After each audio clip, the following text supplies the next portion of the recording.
নমস্কার বন্ধুরা, আজকে একটা নতুন রেসিপির সাথে হাজির হয়েছি।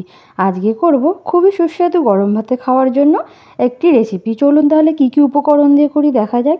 এখানে দেখুন একটা কড়া বসিয়ে দিয়েছি। কড়াটা খুব ভালোভাবে গরম হয়ে এলে সর্ষের তেল দিয়ে দেবো। সর্ষের তেলটা খুব ভালো গরম হলে এখানে আমি 8 থেকে 9টা টুকরো বা কোয়া রসুন আমি ছাড়িয়ে খুব ভালো করে ধুয়ে নিয়েছি। এবার কড়াইয়ের মধ্যে দিয়ে দেবো। রসুনটা হালকা ভাজা হলে এখানে আমি বরবটিগুলোকে ঠিক এইভাবেই কেটে নিয়েছি। বরবটিগুলো এবার আমি তেলের ভেতরে দিয়ে দেবো, দিয়ে আমি হালকা ভেজে নেব। রসুন ও বরবটি একসাথে আমি হালকা করে ভেজে নেব। এই সময় গ্যাসের আঁচটাকে হাই ফ্লেমে দিয়ে আমি ভাজবো। খানিকক্ষণ ভাজার পরে গ্যাসের আঁচটাকে আমি মিডিয়ামে দিয়ে তারপরে খুব ভালোভাবে ভাজতে থাকবো, যাতে বরবটিটা পুরো ভেতর থেকে খুব ভালোভাবে সেদ্ধ হয়ে যায়। ঠিক হালকা ভাজা হয়ে এলে এখানে 2টো কাঁচা লঙ্কা দিয়ে দেবো, দিয়ে আমি খুব ভালো করে নাড়তে থাকবো। এই সময় গ্যাসের আঁচটাকে মিডিয়ামে দিয়ে দেবো।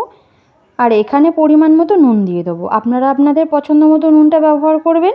দিয়ে আমি আবার খুব ভালো করে নাড়াচাড়া করে নেবো।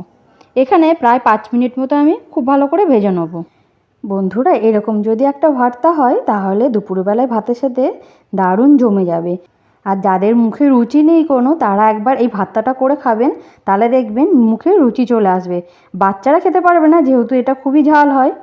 আর আমরা প্রায় মানুষরা এই বরবটির তরকারি বা বরবটি পোস্ত, বরবটির ঝাল করে থাকি। এরকমভাবে একবার বাটা করবেন, দেখবেন মুখ ছেড়ে যাবে।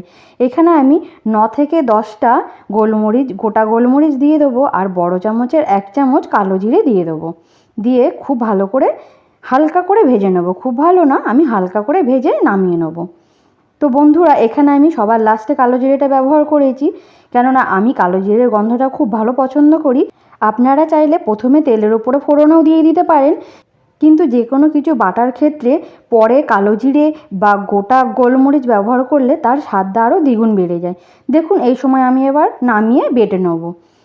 এটা আমি মিক্সিতে দিয়েই বেটে নিয়েছি, আপনারা চাইলে শিলনোড়াতেও বেটে নিতে পারেন।